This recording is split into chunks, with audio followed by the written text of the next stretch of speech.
Bienvenue dans ce nouvel exercice, ok? Alors ici, la fonction, elle est beaucoup plus complexe, ok?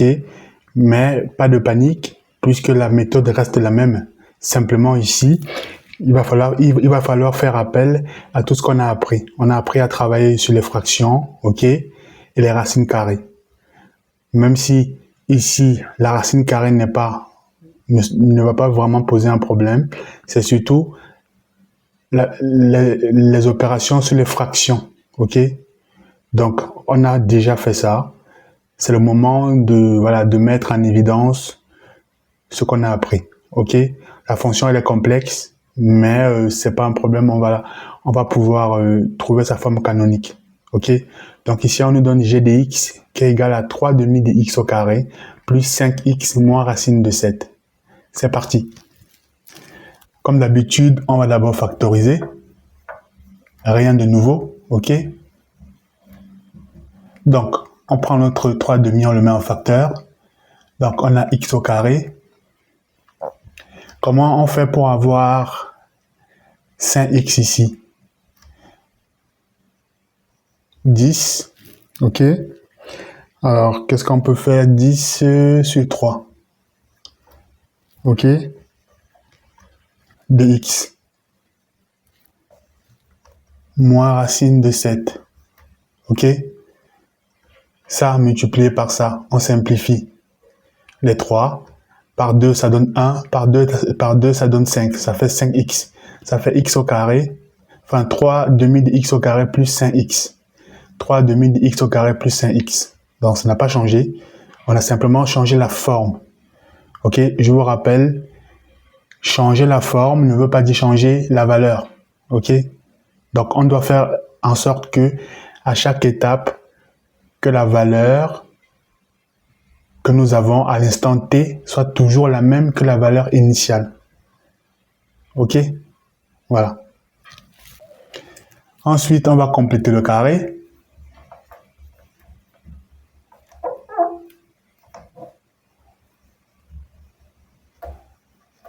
Le carré, maintenant, on est habitué.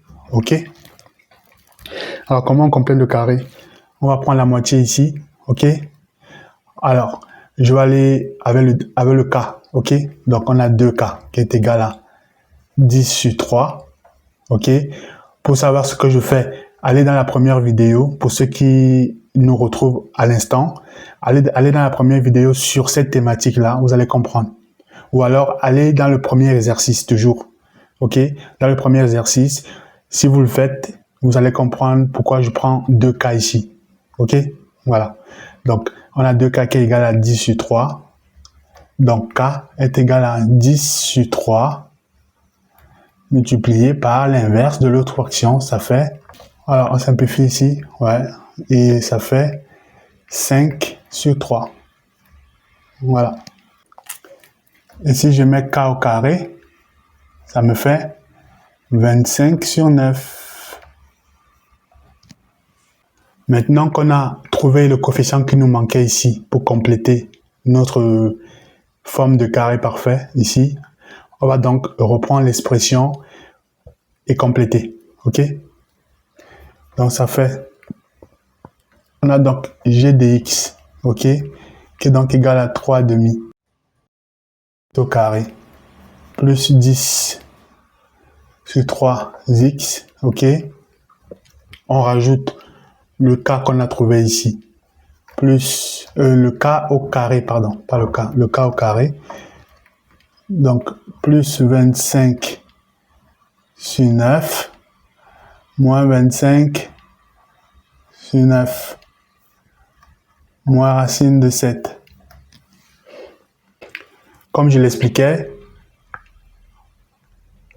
sur cette expression-là, ok, on a la même valeur que l'expression initiale. Si on simplifie ici et on refait les calculs comme précédemment, on retrouve la même chose que là. Comme je disais, on a mis le 25 sur 9, le moins 25 sur 9 pour équilibrer.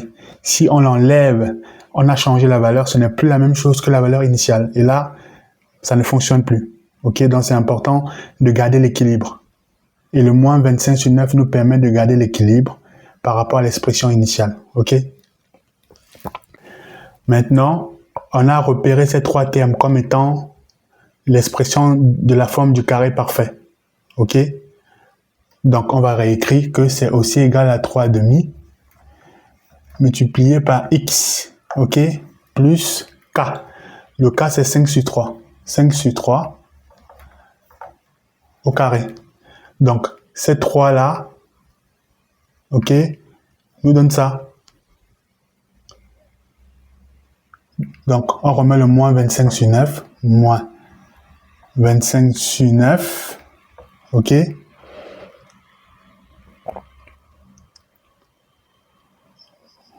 Donc, du coup, ici, il y a oublié une parenthèse. Voilà. Moins racine de 7. Ensuite, on distribue.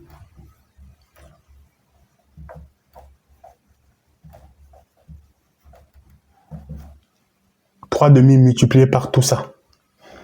Donc, ça fait g de x qui est donc égal à 3 demi multiplié par x plus 5 demi au carré. OK? Plus 3 demi multiplié par tout ça. Multiplié par moins 25 sur 9 moins racine de 7. Du coup, ça nous donne alors g de x qui est donc égal à quoi? 3 demi de x plus 5 demi. Par contre, ici, je crois que je me suis trompé sur 3 ici. Sur 3 au carré plus. Alors, si on simplifie, ça c'est multiplié. Donc, si on fait par 3, ça fait 1. Par 3, ça donne 3. 2 fois 3, ça fait 6. Donc, ça nous fait moins 25 sur 6. Moins racine de 7. Alors là, on a la formule finale, mais on va arranger l'écriture, simplement. Ça fait g de x, qui est donc égal à 3 demi. Facteur de x plus 5 sur 3, moins 25 sur 6, plus racine de 7. Donc voilà les amis, la fonction était nettement plus difficile que celle précédente, ok, mais comme je vous ai dit, quand on a compris le principe, ça devient beaucoup plus facile, quelle que soit la fonction qu'on nous donne. Maintenant, il faut mettre en évidence ce qu'on a appris, notamment ici, la manipulation des fractions, ok, des formes rationnelles. Donc, ça on l'a appris, on l'a pas appris pour rien. Ça nous sert ici et ça nous servira toujours plus tard, ok? Voilà. Donc, il fallait simplement, comme d'habitude, factoriser, ok? Maintenant, on est habitué, on sait le faire. Puis, on complète le carré entre parenthèses, ok? On trouve notre k au carré, enfin notre k, on l'élève au carré. On reprend cette écriture, on la complète. Donc, on la complète en veillant à ce qu'on garde l'équilibre. On a rajouté le k au carré, on doit le soustraire aussi pour garder l'équilibre par rapport à l'expression initiale. Ensuite, on repère nos trois termes, nos trois premiers termes comme étant carré parfait. On met la forme du carré parfait, on rajoute le 25 sur 9, on rajoute la constante, ok? Ensuite, on distribue. Donc, lui, par tout ça, ok? C'est ce qu'on a fait ici. Et lui, par tout ça, ok? Voilà. Et on remet la constante. Et puis on calcule. Une fois de plus, là, c'est calculé. Là, c'est facile. On simplifie et c'est facile. OK? Donc, on trouve notre forme finale ici. On l'arrange. Il faut toujours penser à arranger l'écriture lorsque c'est possible. Donc là, c'est possible d'arranger. Donc, on l'arrange. Ça, c'est pareil que ça. Moins 25 sur 6, moins racine de 7. C'est la même chose. Simplement, cette expression-ci est plus élégante et voilà. Donc, c'est mieux de toujours arranger lorsque c'est possible. D'accord? Donc, vous voyez ici qu'on manipule simplement les valeurs, on manipule les termes. OK?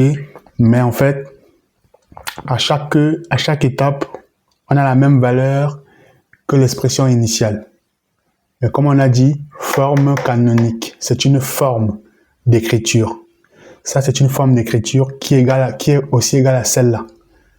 On part de celle-là pour avoir cette forme-ci, sans modifier la valeur. Ok? Ça, c'est très important.